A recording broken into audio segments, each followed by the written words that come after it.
Hey guys, what's up? So the next poem I'll be reading is poem 459, and this is called How to Break a Heartbreaker's Heart. This was a collaboration I wrote with my friend Martin. It was all his idea. It was actually something he was going through at the time and wanted to write about it. So he called me up and said we should do this. He was very keen to actually write from the heartbreaker's point of view. So basically this is about a dude that is a heartthrob and is constantly getting guys that throw themselves at him. And so when he comes across the one guy that doesn't want him, but he finally decides to open up to someone, it doesn't end too well for him. I guess there is this thing called karma.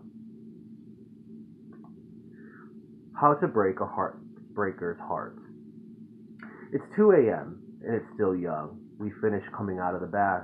I got my dick sucked in some fresh virgin 18-year-old ass. Now that's a way to start the night. So now we're heading up to the new club downtown, spreading through the freeway in the Benz, ignoring a phone call from Stalker Boy on Grinder. I just got a text. The new club is a happening spot. Right now, free drinks. I speed up, hoping there'll be some fresh meat, looking for something different though. One of the bouncers and I have an agreement. I get connections to VIP wherever I go. When we go to places, only the best. Well, that's the way I see it. I walk inside as I see a bunch of sweaty guys dancing on top of each other. I love the sexual dance between gay men. I smirk as I remove my shirt, exposing my pecs and showing off my solid six-pack that I spent hours at the gym working on. I walk through the crowd as I notice them eye me down like a swarm of fish trying to get the only bait in the water. I make it to the bar and notice a cutie in front of me, but I wasn't sure if he was going to order a drink, so I just went in front of him. I didn't even have to look. I saw some shirtless queen take my place. Excuse me. Yeah, I was waiting in line. He apologized in a smart-ass sarcastic way. When I noticed who he was, I looked back at the bartender and told him my poison. It's on me, he added. I laughed, knowing what his intentions were. I took my drink and walked back to where my friends were sitting.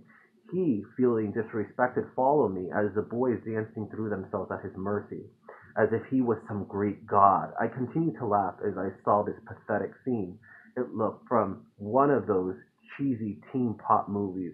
When he approached me, he looked at me and waited for a thank you. He even demanded it. Well, next time you know not to cut people in line. You can't always get what you want. He smiled as I looked at my friends, and it seemed the more I pushed him away, he wanted more. He asked me to dance. Even my friends told me to go, but I simply said no. I got annoyed that he didn't leave. He grabbed my arm on the way out and persisted to take me out to dinner. I looked at the crowd and noticed the way the guys were checking him out. Fine, pick me up tomorrow at 7. I'll text you the address, as I handed him my number on a napkin. So I took him out to dinner. It was a date on me, my first date where there was no physical contact. To be honest, I never really went on a real date with the guy. I just used him for sex. I kind of always thought that's what they were good at.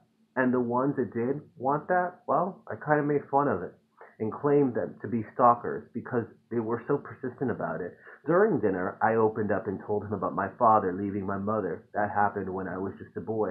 I saw how hard it was for my mom to take care of me. He thought somehow that probably why I used guys like an object. It felt weird, but good to expose that part of me that never could even to my friends. Maybe he was right, but I was starting to see a whole different angle from this, and he was pulling feelings out of me that I didn't even know I had. I liked him. After that, we went to the beach. We walked and talked more. I got to know a little bit about him. So after that night, a week had gone by and hadn't received a phone call, a text, or even a friend request. I kept thinking about how painful it was. So I guess this is what it's like to have a broken heart.